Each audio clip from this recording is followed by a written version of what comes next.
Great. Okay, again a domino AND gate. So pre-charge gate, we pre-charge the gate, we put A equal to B equal to 0, and therefore Z is equal to 0. We take clock to 1. A rises. After clock has gone to 1, A rises. And we observe that sometimes Z also rises. What to do? What is causing the problem and how to solve it?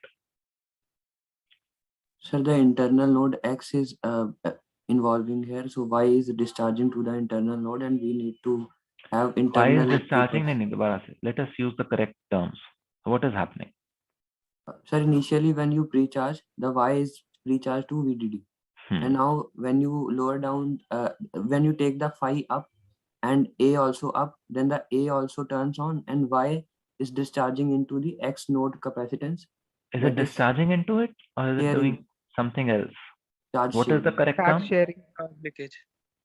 Charge sharing. Yes. So when A goes on, charge sharing happens between X and Y nodes.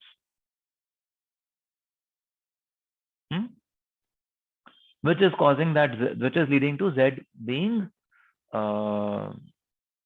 corrupted. So what is the solution? Keep a keeper for X. Keep a keeper for X. First keep a keeper for Y. Yes. First keep a keeper for Y, and then if you want, you also keep a keeper for X. It is important. So that you limit charge sharing. Okay. This is clear. So you can actually expect